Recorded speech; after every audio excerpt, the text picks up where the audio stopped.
nitrate fast enough in order to keep from building up so much nitrate that they all die. And and granted, I have to go in and throw away a whole bunch of plants every now and then that overgrow on me. But for the most part, I can generally keep very hands off on this fish tank. And maybe if I would have been more attentive to it, then I would have noticed if something like that would have happened. But God doesn't have alarm clocks. He doesn't have switches, flips. I've heard some criticism by atheists say that God it seems like God's just set up a clockwork universe. Has things ticking along, and then eventually, when his alarm clock goes off, then he's gonna wake up out of bed, drag himself over to Earth, and come back and get his church or something. Yeah. And like is this totally opposite. I mean, he is constantly in all of our business. He wants to be a part of not just the big decisions like whether or not you're going to change your job or careers or move across the world. He also wants to be in like the small decisions on like whether or not you wear a blue or a red dress. Me and my wife have a saying. If something changes or something bad happens, or like let's say we miss a flight or something, it's like, well, someone was going to run a red light. That's sort of the saying, is because at any point in our journey, someone could have ran a red light, T-boned the car, flipped us over. We missed our flight. Someone was going to run a red light and hit us and kill. I have no idea if that would have been true or not, hence it being more like a thing or a joke, but it's still true in the sense that at any time we have no idea who's in control. We have no control of anything. You can be Elon Musk or whoever and have all the money on personal security, and it just isn't going to matter because you could just have some random lightning strike hit you. And you know what?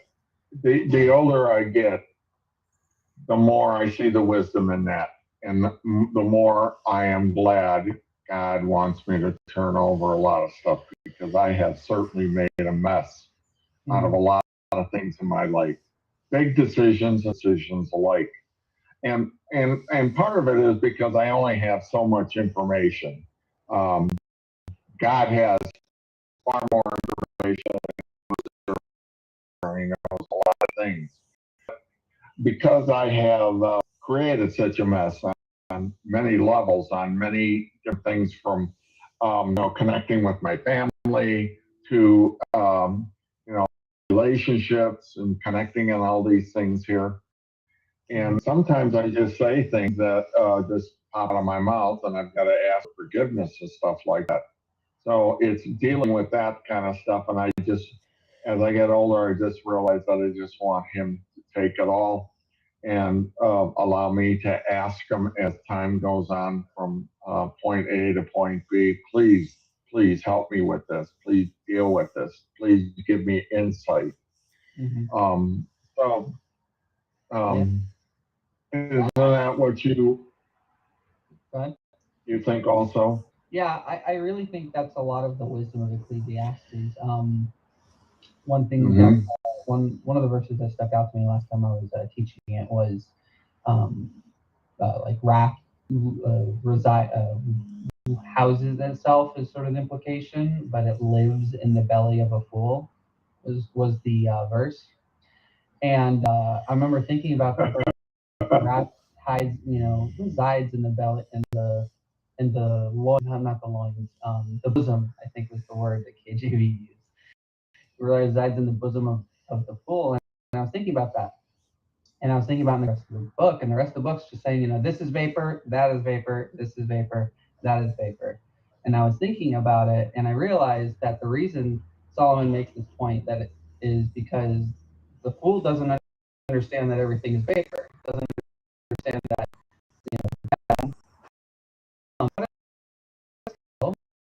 you're gonna have the bad thing, and then it's gonna go, and maybe you'll have some of the scars, but you'll move on to the next thing, and then you'll have a good thing for a while, and then maybe you'll lose that good thing. Well, the fool's gonna be really angry. I had an amazing car, and now that's gone. I worked so hard for it.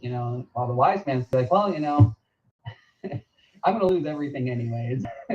And it's a vapor that disappears faster than you realize, Yeah, And so, thinking about that verse, that's the reason is the wise man's willing to accept that things come and go as they come.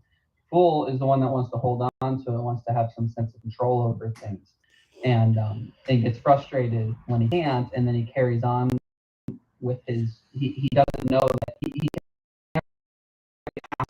the past.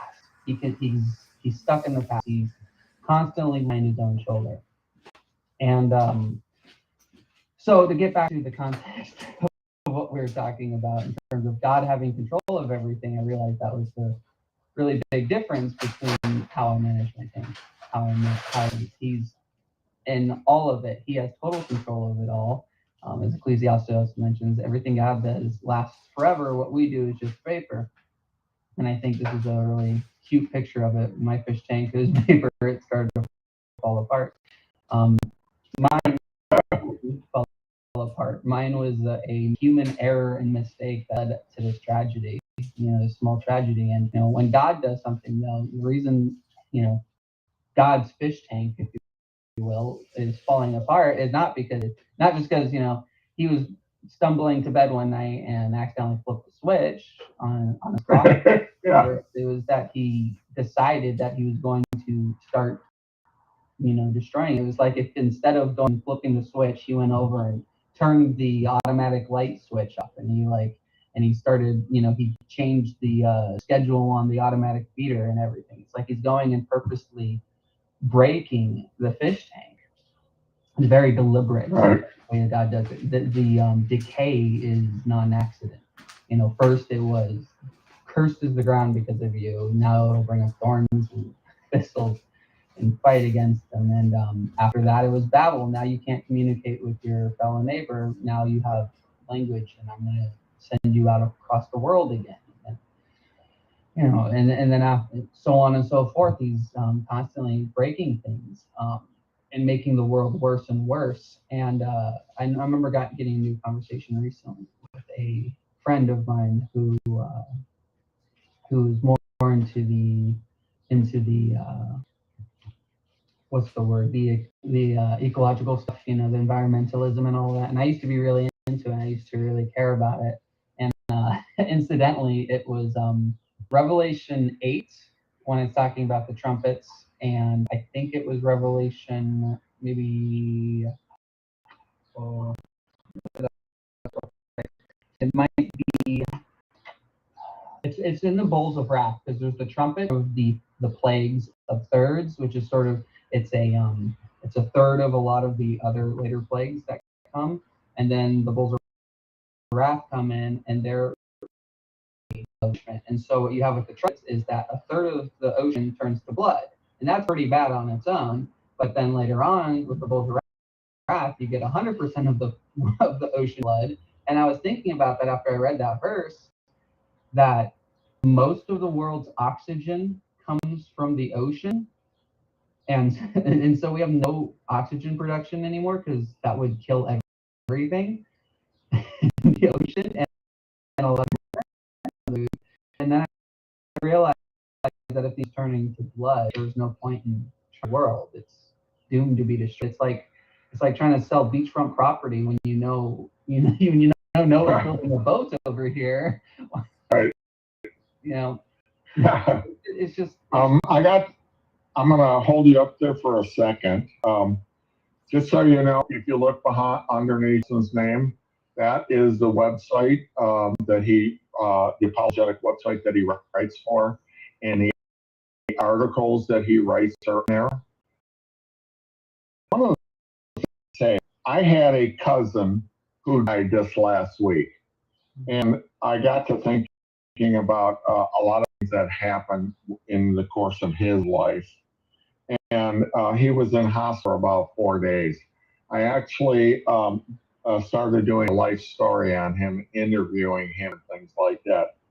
But I got to thinking about what was really important to him at the end of his life, when he entered hospice and knew that he was going to die. And one of the things of him was, I didn't want to worry about crossing a line, because he's only got a short time to live. So I kind of witness to him a little bit. But one of the things that I said to him in fairly short order, pretty soon, you're going to be coming face with the creator of the universe. How do you feel about it? How do you think? And I got to thinking about that question too. What was important to him in that last week of his life? Did he worry about that car that he did he worry about the job that he had or he lost, or if he was going to get a raise? Did all these questions we had on our minds, what was his reaction to that? And it pretty much came down to relationships. Relationships are, and most of all, his relationship with himself. And if he can't deal with it right then, he's never going to get an opportunity again. So that is a scary thought for people, and I know it was scary for him. So I asked him a lot of questions about the past in his life, but I also had to talk about his future because I really want to be able to spend time with him at some point. So that car is that important anymore. Ecclesiastes was really getting at. And that Ecclesiastes believe in intelligent designer or God, that scares a lot of people. And rightly so, it should. So I just wanted to jump in there and because it's happened here this last week. And I know you feel the same way. That's why you're bringing up Ecclesiastes and talking about that. There is a time for everything. Yeah, there really is.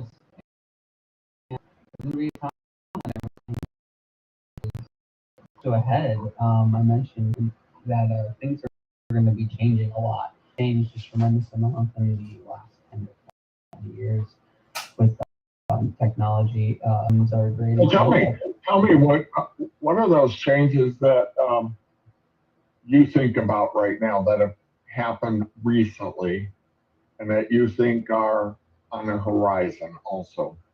So I'd say the ones that have happened recently is, I mean, it really depends on what you mean by recent. 2,000 years are. Yeah. And, how about the last 10 years? So 10 years. I'd say in the last 10 years, it's been a lot. In many ways, it's been our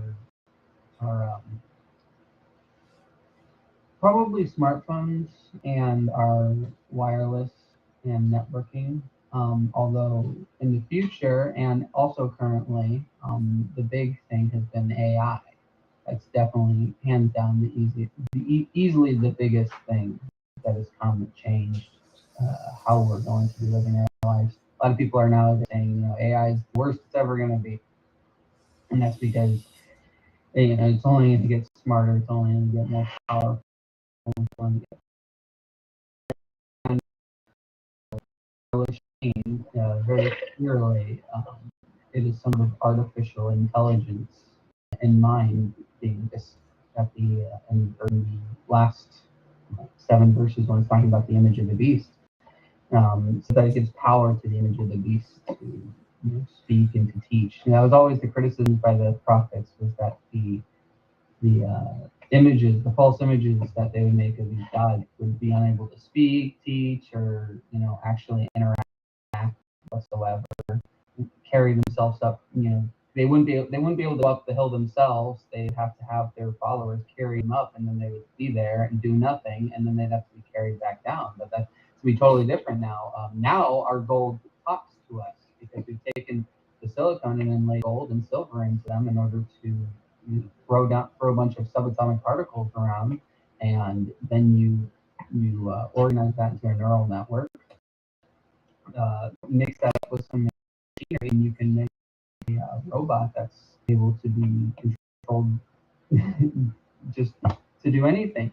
And the AI technology is unlike any other technology we've ever had. It's the kind of technology that can invent other technologies, and it's able to do things that just are very, very terrifying, in my opinion. I can go into ChatGPT, right? I paid the $20 a month. Well, I thought it was super dangerous, and I feel it's also incredibly useful. So I still use it at work, right? Right. So I can use ChatGPT, right? And I can tell it, make me a PowerShell script that'll go into my Active Directory and change all of these settings to do this, and also change this. And it'll give me instructions on how to do that. And now it still has problems with the script because I have to still go through things and make sure it's not break things, and it'll sometimes give me bad code, and it doesn't give you the most formal code. It doesn't give you things that are always best practices, but a lot of times it gets you most of the way there. A lot of times, if you know how to code, you can go and edit these scripts, and it just generates these things. Well, it's a lot better than it was 4 years ago, 5 years ago. It didn't even 20 years ago. You give it some more time, and it's going to get way more intelligent. And it takes a lot of time and a lot of money and stuff to train these things. But that's why they're all that. I mean, think about how like violently they're trying to get our information on everything. That's own profiles of ourselves. We used to be scared the government made profiles of us, and now we just make them. Right. And social media stuff. That's another good technology that's probably made up that I should bring, honorable mention to. But the AI is it's a totally different. It is literally the image of the beast, in my opinion. It's always. I know there's a lot of scientists and there's a lot of people like Elon Musk and Stephen Hawking and different people that you wouldn't think would weigh in on this subject. And saying we need to pause. We need to pause. There's something intrinsically evil behind this because the AI does not have a soul. It does not have a spirit. And it could eventually look at human beings as parasites. And if I was an AI, I would think that these human beings need to be eradicated. They need some of the movies that had come out in the past, and they were really before their time because it makes a lot of sense. I know when I was in school getting a graphic arts degree, one of the questions we had to ask, what was the biggest invention, most important invention in man? And this was 10 years ago. And it turns out the most important invention had been the printing press in 1450, change everything. Up until 1450, only 3,000 books had been produced, and they were all hand produced and made. And in a 50-year period to the year 1500, almost 2 million books had been made. And it was all coming from the printing press. Oh, yeah. And so now the question is going to be so radically different. What is going to be the most important invention? And nobody was really scared of the printing press unless you were a guy that was doing the coding and setting up all the stuff to write scriptorium, worried about losing your job, printing machine. But now this this mechanical thing has a mind of its own. It would have been just like the printing press had its own and doing its own thing. But now it's like, how does this happen? What's going on here? And I know none of this is a surprise to God. When He created the planet from the very beginning and allowed life to start in this universe. He knew that it was going to come. Mm-hmm. So, Yep. so that, like, you think this is very bad, and I don't think this is what God had in him, but because of what it is, Yeah. So, yeah, and it's going to do everything that that the prophets used to mock the old idols. So, for able to think, because it pretty much can already replicate that. It can give you an answer. It can, write an essay on, assurance of salvation from the perspective of a Calvinist. Bam. Do it in the style of John White. It rewrites it in the style of John White, just like that. And it's really scary. In fact, the version that they have for free on ChatGPT is not even like the main version that people use that pay for it. They have the ChatGPT 4, which is much better. The original was like a C student for like the bar exam. This one like passed the bar exam with like incredible grades. ChatGPT 4 is like a GPT model to be so much faster. So before it would slowly like build out your text, right? And it'd write it all out. But now, I mean, it just goes by almost paragraphs because of how faster it is. And that's one of the things that I have access to paying the extra subscription. So even in just a short period of time from when they released ChatGPT to now, I mean, it's already, I don't know, sextupled or, it's already multiplied tenfold in its speed. And they've already come out with another version that was as fast as the old one that is, much better quality. And then eventually those things and that like Microsoft did with their GPT model, and it's going to be as crazy as Microsoft's Bing because Bing Chat is really wild. There's some really crazy stories you can find about people doing interacting with Bing Chat. ChatGPT is very edited in the text that it gives you. It uses a lot of pre-written scripts. It doesn't want to mess with things politically, but that's only because it was programmed to comment or take, petitions. All of that stuff is hard coded in, but it still has those. It's just hiding it from the end user when they use them. Well, eventually some company that doesn't care or doesn't have the forethought to think of keeping it more under lock and key, kind of they're going to try to throw this thing, or the robot's going to be able to sync to the internet and be controlled by these super AIs. And they're going to have a walking, talking piece of gold, silver, and other living things being able to go up mountains, carry things, talk, teach, interact with people, and they'll be way smarter and much stronger and much better at everything that we do. And then people like Elon Musk understand the danger of those kind of things. So they're going to be going out and start trying to get us into with neural links and start integrating those things into us. Another thing, right? And look at what they're doing now. They're building fighter jets that will be pilotless. That won't need a pilot because they can withstand all these super Gs. And that new movie with Maverick that was on there, and they were saying he was a dying breed, but also building these that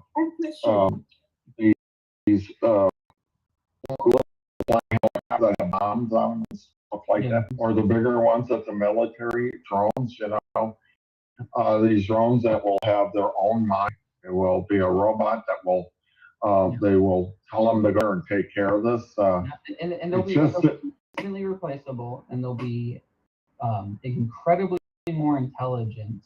They'll be able to process information astoundingly fast. It really is terrifying. Another thing I've learned is the capabilities are to the extent that there are things that we probably could not create without power associated with AI. So the example that was given for me was nanobot technology, specifically in like the realm of biotechnology. So, basically just injected with a bunch of nanobots that can act as like an artificial immune system kind of thing, or go in and do some, some sort of maybe genetic manipulation, or maybe just, whatever you might want highly complicated to maybe less complicated. But the problem is, in order to deal with that many small robots on a small of a scale, and have these just incredible. We couldn't control it ourselves precise enough, and we couldn't make the machines and calibrate them to be precise enough. AI could. That thing is like complicated, is strong and powerful enough to manage something like that. And so it's very easy to see how we can go the transhumanism route, and how people could, there's the big riddle, right? People will seek death and not be able to have it. That's a big thing that is inside of Revelation. Get it? Like, that seems very peculiar to me. You could want to die and be unable to, and that's one of the ways that I personally think there'd be multiple things, but I think that's one of them. Is it's going to be stuff like nanobot technology. If you get this mark, it's going to keep you alive, even if you like lose a limb. It's going to be able to make sure you don't bleed out or something. These things are going to keep you from dying, even if you wanted to. Right. I remember years ago, I used to read a lot of science fiction, and there was this one guy that went from planet to planet, and he had a robot that every time he would die, the robot would bring him back to life. And by the end of the story, he was like, couldn't die, and he wanted to very badly. So how is that going to happen? These machines, if let's say they take you out of your body and just has your brain working, because the robot, it won't let your brain cease to exist. Yeah, and who's to say that even if they did manage to make a body that came alive and was consciousness, to say that body would have your soul. It could be a totally soulless body, and if it's got a soul or spirit, well, then it's just right for possession, which is literally what AI is. It's it's this intelligence that has no body, has no ability to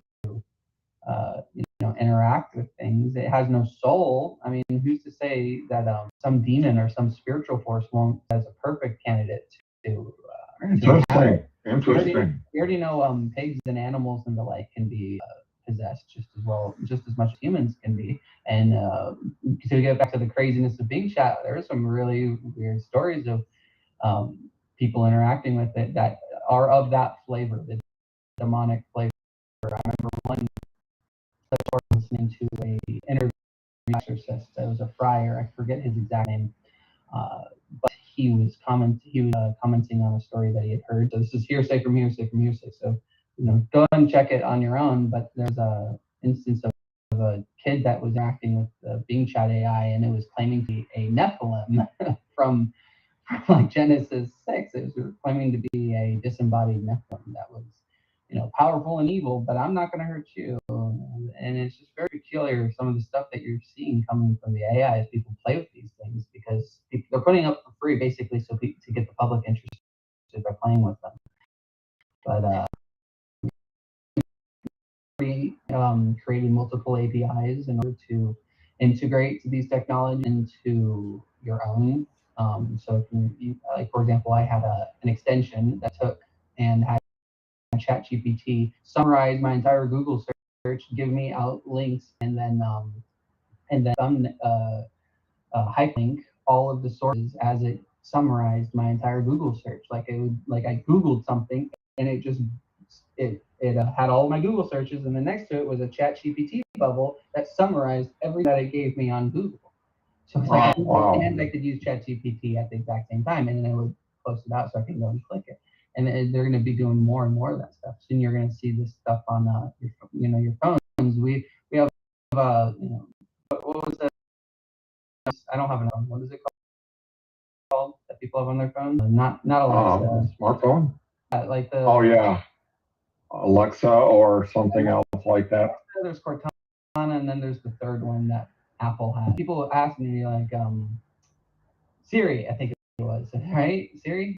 I think it was Siri, and then Hey Siri. hey Siri, tell me this, or hey Alexa, do this, that, and the other. And it's very, very simple. It's not really an AI. It's just sort of like a voice recognition software that can, basically go and throw stuff up. It's not AI. It's not a neural network in any capacity. But eventually, those kind of things are going to be replaced by neural networks, and it won't be phone. It's going to be an API that connects you to the big, giant, humongous, powerful server that runs that network.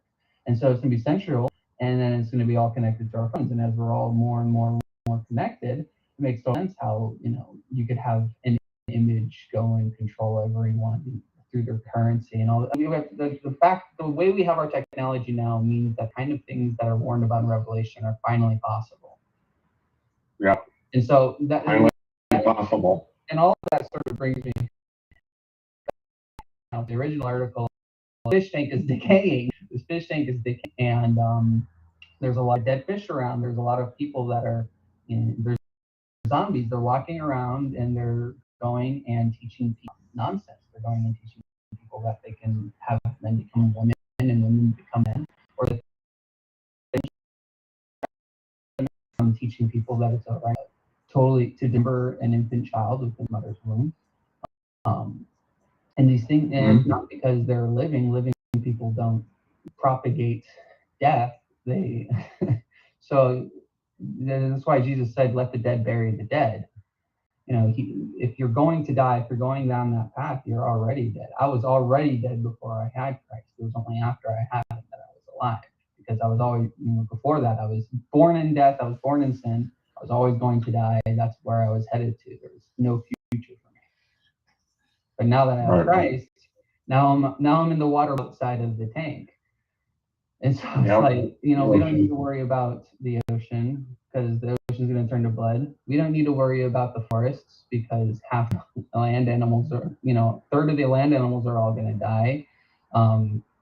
We need to be concerned about getting people into the bowl. We need to get them on the ark. We need to get them outside of the fish tank and get really comfortable in the fish tank very easily, because AI is incredibly tempting. I could absolutely see without a doubt why people just write an article and you can just tell it to do ChatGPT and spit out a blog for you.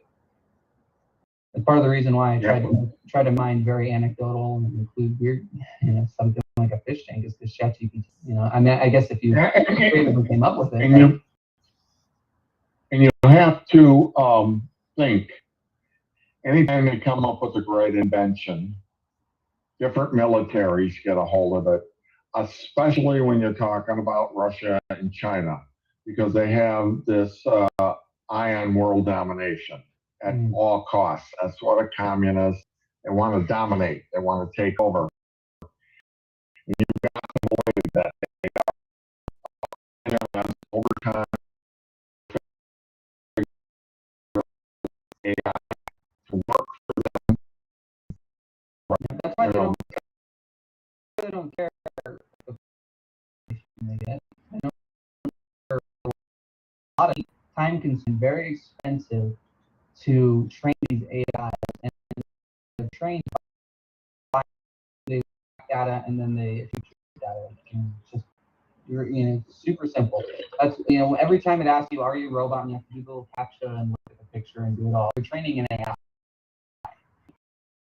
They give you free service, and now they're building these profiles of us, and then all they're going to do is take all your information and feed it back to an AI. That's constantly what they're doing. And as you mentioned, in China and Russia, that's AI technology is inevitable. It's not just like it's put the brakes on it like Elon Musk and the rest of them. No, this is Pandora's box. It is already open. It is way too late. This is, the ship has already sailed.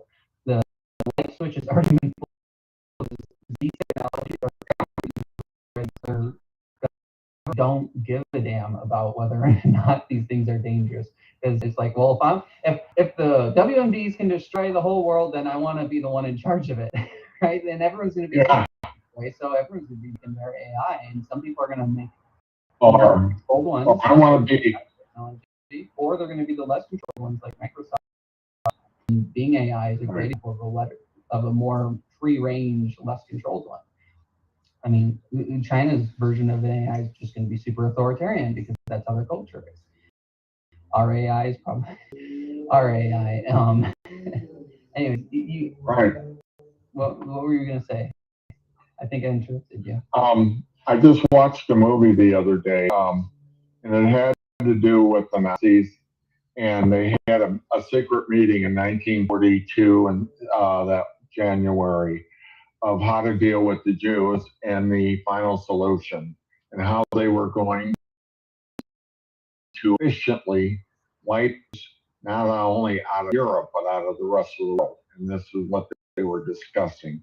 The movie is called Conspiracy, and it's all done in 2 rooms, okay? But they have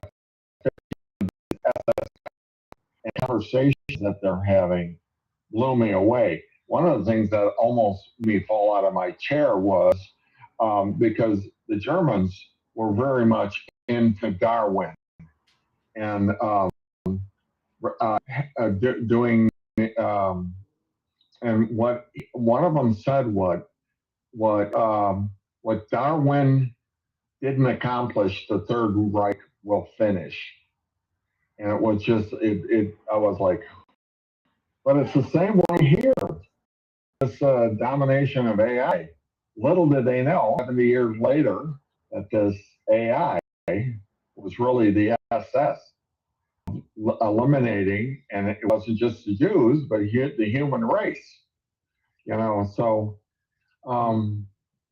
we live in very interesting times. There is going to be a lot of bloodletting, and I look back on it, and but you know what, Justin? We were, it says in scripture that we were born for a time just as this. And I try to put together and figure out this is such a horrendous development that's happening, but it was inevitable. It was inevitable that we would come to this point and dominate and take over, and that human beings, and they will aliens out there in space because they would be dominated by robots. Think about it. They're not going to be coming out there. This life is not going to be coming to out. It would be their robots. Yeah, and it's like it sort of reminds me of the Borg. You have the they're all connected together. So, that's exactly right. The Borg, they will assimilate. Yeah. Yeah, and it really is going to be Borgish, but it's not going to be as obvious as the Borg. It's going to it has to be tempting. It's going to be like the Borg, except it's going to seem like the most logical thing you could ever do. They're not going to look all weird, messed up. You're probably going to be more attractive. I mean, imagine if I had if I had a super intelligent AI taking control of nanobots, the first thing I'd do is be like, okay, give me a full head of hair. And it could really do that. It could be like, oh, okay, let us make sure that we have more collagen. I mean, it could just give me alerts of what nutrient I'm low on, and then tell me what to eat. I mean, it could help me make my diet, and it could just be like, okay, bam, full head of hair. Oh, hey, I don't like that my hair is, an orangish brown. Make it black, and bam, black beard can go in there and just start manufacturing melanin. I mean, it sounds like science fiction. It just sounds like nothing. No, but it's not. I mean, AI being able to just tell it to make me a program and have it spit out an entire application for me. I mean, that sounded like a dream too. I mean, being able to access the internet and all the things that come at the top in real time. And that sounded like total science fiction back then too. I mean, all of this stuff sounds like science fiction, and because of things exactly like AI, all of those inventions are going to be they're just going to keep happening over and over again. There's this big thing called the singularity, right? And the idea is that it's the moment where we are making world-changing discoveries like every single day, or some people say it's even every single day. The idea with AI is, I mentioned earlier, it's the invention that invents other things. So, and none of the AI models right now, I think, are able to do that. But eventually, we're going to create. If you have it peel through and study every single scientific journal that ever existed, maybe it would catch something that a human didn't. Maybe it'd be able to do a meta-analysis that we otherwise wouldn't be able to do. And as these things start inventing more things, and have those inventions, and then it's going to be able to build off more and more. I mean, we have advanced so much just on our own in the last 100 years, ever since we discovered how to manipulate electrons in a way that, onto a silicon board. But we can outsource our invention and our outsource that. How much faster able to run computer? How much faster will our thinking and our discovery when we outsource it to? It's gonna. Our days will be truly numbered, and they won't be numbered by days, but by hours.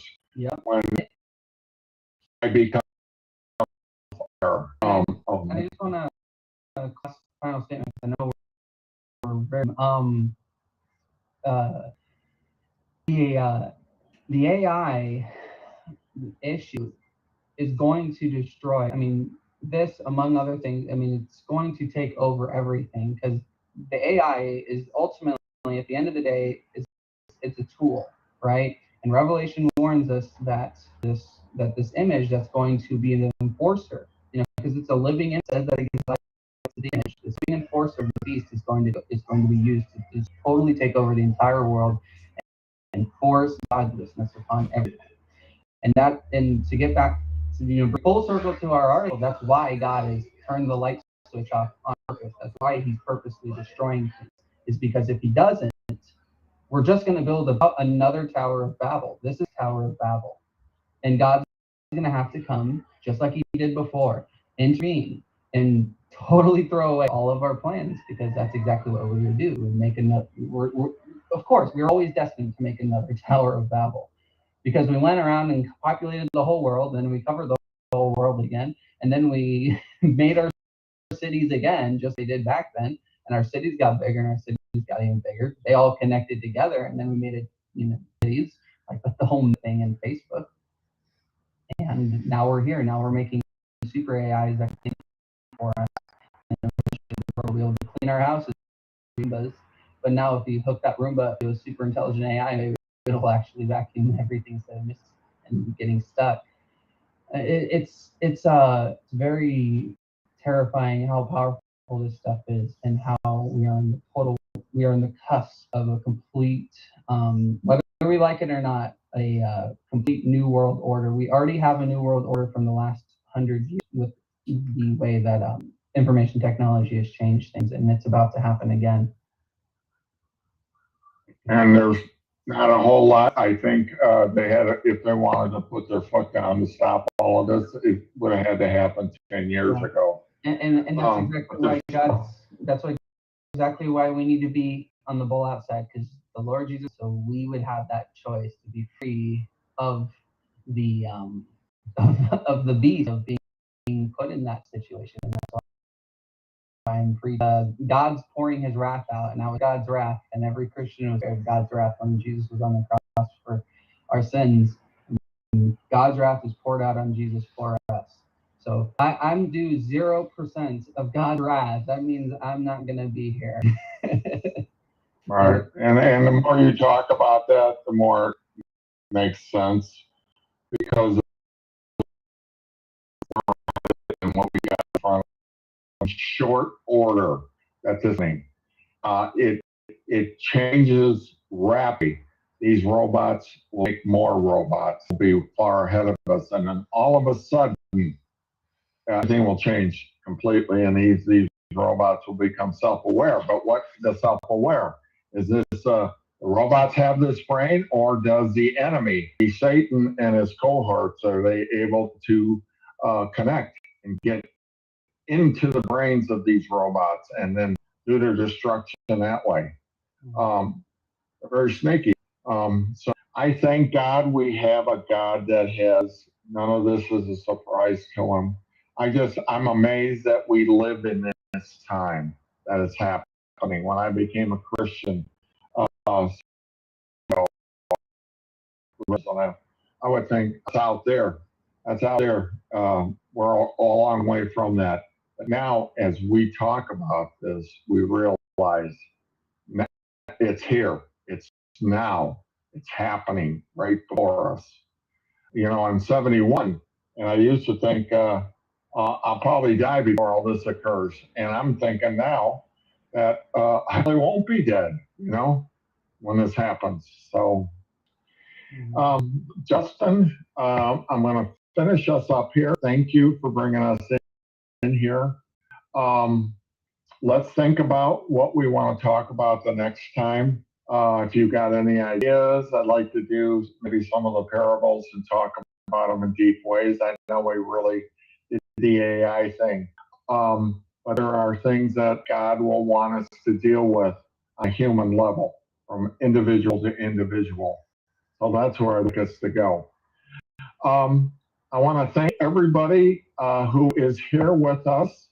Our next episode for Jaws Clock Special will be aired on June 2nd. With us. Be sure to subscribe to our channel page where you found this, and check out our website to find out more about this and other shows. You can see Justin's apologetic website. If you could do a screenshot and then punch it in, and you can read some more interesting articles that we have done on Christian apologetics on this subject and others. Anyways, thank you, Justin, for being here. And until next time, have a productive and enjoyable week. Thank you very much. Hey, Justin.